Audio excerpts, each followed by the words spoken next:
Bonjour à tous, j'espère que vous allez bien. Je vous retrouve pour un nail art très particulier puisque j'ai reproduit le motif de cette magnifique montre que la marque Rich Gone Broke m'a gentiment envoyée. La particularité de cette montre, c'est qu'on peut choisir le cadran mais aussi interchanger les bracelets. Et celui-ci s'attache avec un nœud puisque c'est un ruban tout simplement. J'ai trouvé le motif très sympa à reproduire sur mes ongles et c'est ce que j'ai fait. Vous aurez donc besoin d'une base, d'un vernis blanc, noir, de masking tape, d'une paire de ciseaux et d'un top coat. Le mien est mat et c'est un nail art une étoile. Comme toujours, avant d'appliquer mon vernis, je viens mettre ma base pour protéger mes ongles et éviter qu'ils jaunissent à cause des pigments du vernis. Donc oui, j'ai dû couper mes ongles parce qu'en ce moment, ils font n'importe quoi, je n'arrive plus à les faire pousser, ils se cassent tout le temps. Du coup, bah voilà, je suis retournée à une longueur plutôt courte on va dire, mais c'est pas grave, ça me va quand même.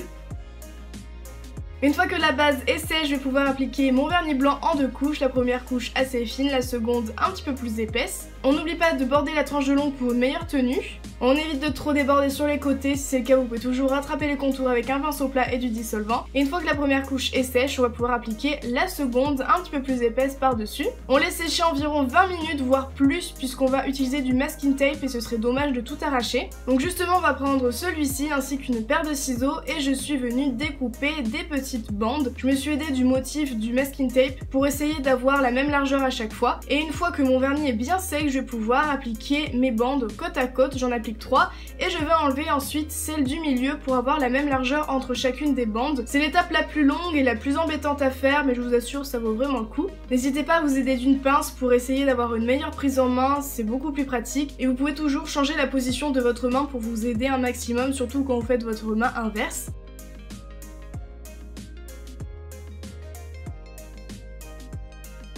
On appuie bien sur tous les côtés sur le masking tape et ensuite on va pouvoir appliquer le vernis noir par-dessus. Je vous conseille d'appliquer d'abord votre vernis sur une moitié et ensuite d'enlever directement juste après le masking tape pour éviter que ça ne fasse des fils ou que ça sèche, etc.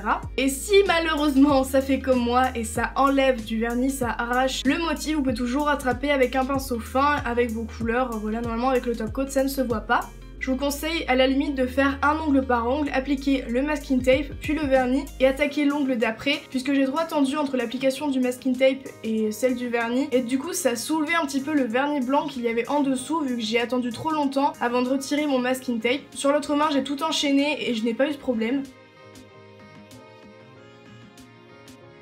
En tout cas, une fois que tout est sec et que j'ai bien nettoyé les contours, je vais pouvoir appliquer mon top coat par-dessus. J'ai préféré utiliser un mat puisque je trouvais que ça allait bien avec le bracelet qui lui aussi était mat tout simplement. Vu que les lignes sont verticales, normalement il n'y a pas de problème, ça ne va pas baver, mais évitez quand même de trop border l'ongle trop régulièrement et de manière répétée puisque sinon ça pourrait faire baver juste le bout de l'ongle et ce serait vraiment dommage. En tout cas, j'espère vraiment que ce nail art vous a plu. Si c'est le cas, n'hésitez pas à mettre un petit pouce vers le haut, ça me fera super plaisir. N'oubliez pas que vous avez toutes les infos concernant cette montre, également le lien du site dans la barre d'infos. La montre coûte un petit peu cher mais franchement les finitions sont vraiment magnifiques et je l'adore. En tout cas, j'aime vraiment ce style et je suis vraiment contente de l'avoir reçu. Je remercie à nouveau la marque Rich Gone Broke de me l'avoir envoyée parce que je suis ravie et je la porte tous les jours. En tout cas, je vous retrouve très bientôt et je vous fais plein de gros bisous.